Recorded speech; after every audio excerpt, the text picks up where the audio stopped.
బతుకు తెరువు కోసం సౌదీకి వెళ్లిన అన్నమయ్య జిల్లా నిమ్మనపల్లి మండలానికి చెందిన హసీనాబీ అక్కడ ఇబ్బందులు ఎదుర్కొంటున్నట్లు వీడియో సందేశంలో ఆవేదన వ్యక్తం చేశారు. దీంతో ఆమె భర్త హసన్ వలి ఆందోళన చెందుతున్నారు. హసీనాబీ తమ సమీప బంధువుల సహకారంతో కొద్ది రోజుల క్రితం సౌదీకి వెళ్లారు. వారికి అబ్దుల్లా వాజీ అనే 2 పిల్లలు ఉన్నారు. ప్రభుత్వం జోక్యం చేసుకుని తన భార్యను క్షేమంగా స్వగ్రామానికి తీసుకురావాలని హసీనాబీ భర్త హసన్ వలి వేడుకున్నారు. చాలా టార్చర్గా ఉంది సార్. ఇంట్లో వాళ్ళు చాలా టార్చర్ పెడుతున్నారు.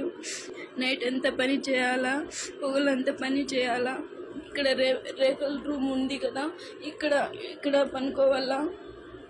వేడికి దానికి నిద్ర పట్టదు సార్. కూలర్ పెట్టినారు, కూలర్ కానీ పని చేయదు.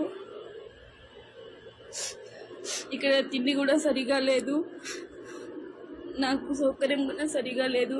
ఇక్కడ టార్చర్ ఎక్కువ పెడుతున్నారు. దయచేసి నన్ను ఇండియాకి పిలిపించండి సార్, మీకు దండం పెడతాను. నాకు బతకాలని లేదు సార్. మా భార్య అయితే నేను సౌదీకి పంపించాను సార్. అక్కడైతే మా భార్య వాళ్ళ వదిన పిలిపించుకుంది సార్. అక్కడ చెప్పింది ఇల్లు మాత్రం చిన్నదే కానీ మనుషులు మాత్రం 4 చెప్పింది సార్. 4 లేరు సార్. దాంట్లో 8 మంది ఉన్నారు సార్. మార్నింగ్ 9 నుంచి నైట్ 3 o'clock వరకు వర్క్ చేయాలి సార్. ఆడికి మా భార్యకి రూమ్ ఇచ్చిన సార్. ఆ రూమ్ లో ఏసీ లేదు, ఏం లేదు సార్. దాంట్లో కూలర్ లేదు సార్. హాస్టల్ ఏం లేదు సార్. మా భార్యకి చేతులంతా బొబ్బులు వచ్చేసి రక్తం వస్తాను సార్. మా భార్య అయితే చాలా ఇబ్బంది పడతాను సార్. దయచేసి మా భార్యకి సాయం చేస్తారు. ఇండియాకి వచ్చిన సాయం చేస్తారు.